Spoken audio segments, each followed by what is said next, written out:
عزیز طلباء السلام علیکم ورحمۃ اللہ وبرکاتہ۔ میں آپ کا اردو کا ٹیچر طارق سعید۔ ہم سال اول کی علامہ محمد اقبال کی نظم خطاب بجوانان اسلام پڑھ رہے ہیں۔ یہ دیکھیے عنوان دیا ہوا ہے، اور جیسے کہ ہم نے پہلا شعر مکمل کر لیا تھا، دوسرا شعر یہاں پر ہے۔ تجھے اس قوم نے پالا ہے آغوش محبت میں، کچل ڈالا تھا جس نے پاؤں میں تاج سر دارا۔ یہاں دارا کا استعارہ استعمال کر کے ایران کا نام لیا ہے، جیسے کسی بھی جھنڈے کا پرچم کا نام لے کے اس ملک کو یاد کر لیا جاتا ہے۔ چونکہ یہ بہت بڑا ملک تھا اور دنیا میں حکمرانی کے طور پہ استعمال ہونے والے الفاظ برتے جاتے تھے۔ روم اور ایران دنیا پر حکمرانی کرتے تھے۔ ایسے میں ایک عرب سے اٹھنے والے چند قبیلوں کے نوجوانوں نے پورے ایران کی فوج کو شکست دے کر ایران پر قبضہ کر لیا اور اپنا حکم چلانا شروع کر دیا۔ اس کی طرف اقبال توجہ دلا رہے ہیں۔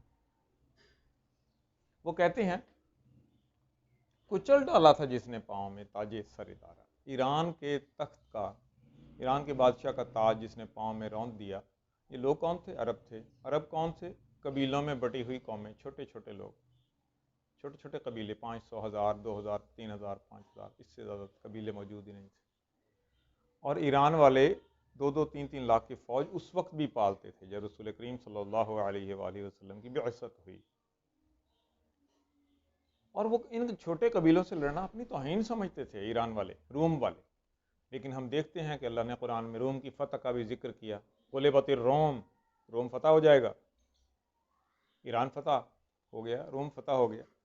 تو یہ دونوں علاقوں کا فتح ہو جانا اس بات کی نشاندہی ہے کہ آخر ان قبیلوں کے پاس جو اسلام قبول کر کے ایمان کی دولت سے مالا مال ہوئے تھے، ایسی کون سی طاقت تھی کہ یہ بڑے بڑے شہ زور اور زور آور ممالک ان کے سامنے گھٹنے ٹیکنے پہ مجبور ہوئے؟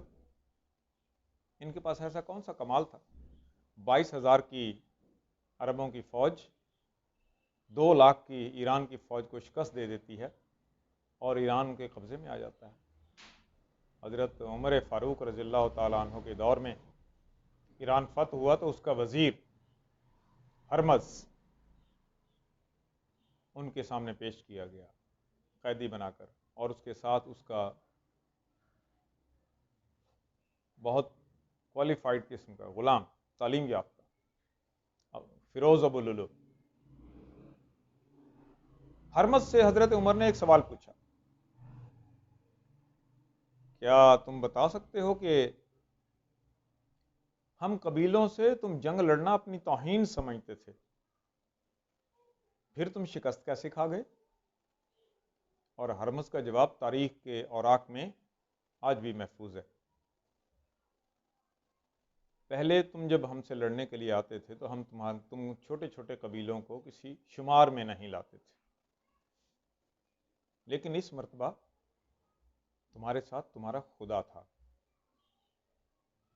وہ لوگ جانتے تھے کہ اس کائنات کو چلانے والی کوئی ایسی طاقتور ہستی ہے کہ وہ جس کا ساتھ دے، وہ تھوڑے ہوں یا کمزور ہوں، وہ ہر صورت فتح حاصل کرتے ہیں۔ یہاں حضرت اقبال وہی بات ہمیں دہرا کر یقین دلا رہے ہیں کہ تم بھول گئے ہو تم کون سی نسل کے ماننے والے، کون سی نسل کا نشان ہو۔ ہر انسان اپنے بڑوں کی نشانی ہے۔ ہم مسلمان ہیں تو مسلمانوں کی نشانی ہے۔ اور وہ مسلمان کیسے تھے؟ وہ تو ایسے تھے۔ ذرا دیکھیے، شاعر کہتا ہے، مالک کونین ہیں گو پاس کچھ رکھتے نہیں، 2 جہاں کی نعمتیں ہیں ان کے خالی ہاتھ میں۔ 2 جہاں کی نعمت اور خالی ہاتھ، کپڑوں میں پیوند ہیں۔ روم فتح کیا گیا، حضرت عمر فاروق رضی اللہ تعالیٰ عنہ جا رہے ہیں اور ایک اونٹ ہے،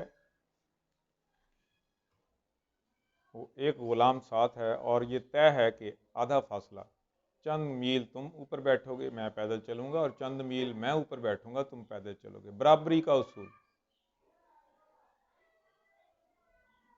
اور کمال یہ ہے کہ جس وقت روم پہنچتے ہیں، غلام کی باری اونٹ پر بیٹھنے کی ہے، مہار خلیفہ وقت نے پکڑی ہوئی ہے۔ انصاف کا ترازو اس قدر قائم کہ چاہے دوسرے بادشاہ کے سامنے پیش ہونے کے لیے، اپنی حکمرانی قائم کرنے کے لیے جانا ہے، لیکن اصول یہ ہے کہ اس وقت میرا پیدل چلنا بنتا ہے اور غلام کا اونٹ پر بیٹھنا، تو میرے لیے لازم ہے میں اصول نہ چھوڑوں۔ بلکہ یہاں تک بھی سننے میں آیا ہے کہ وہاں پہنچنے کے لیے درمیان میں ایک نہر تھی۔ حضرت عمر فاروق نے اس دور میں کوئی کپڑے کی جرابیں بنتی تھیں یا چمڑے کی، وہ نکال کے اپنے کندھے پہ رکھ لیں کہ کہیں وہ گیلی نہ ہو جائیں، اور اس میں سے پیدل گزر کے پار گئے۔ تو جو وقت کا جرنیل مسلمانوں کی فوج کا جس نے استقبال کیا، اس نے پوچھا عمر بن الخطاب یہ کیا کر رہے ہو؟ کہا میں نے کیا کیا، اپنی جرابیں ہیں اپنے کندھوں پہ رکھی ہیں، آپ اس وقت روم کے بادشاہ بننے جا رہے ہو، تو کہا کیا اس سے روم کی بادشاہت چھن جاتی ہے؟ کیا میں یہ کسی اور کے اوپر رکھوں؟ میری جرابیں ہیں، میرے پاس ہی رہنی چاہیے۔ یعنی اس بات کو قطعاً توہین کے قابل نہیں سمجھا کہ میرے کپڑوں کے اوپر جرابیں پڑی ہیں، لوگ کیا کہیں گے کیسا خلیفہ ہے۔ یہ سوال تو تب بھی ہوا تھا جب وہ وہاں پہنچے تو بادشاہ وقت روم کا پوچھتا ہے وزیر اعظم سے ان میں سے کون خلیفہ ہے؟ جرنیل نے بتایا وہ جو پیدل آ رہا ہے وہ خلیفہ ہے، جو اونٹ پہ بیٹھا ہے یہ غلام ہے۔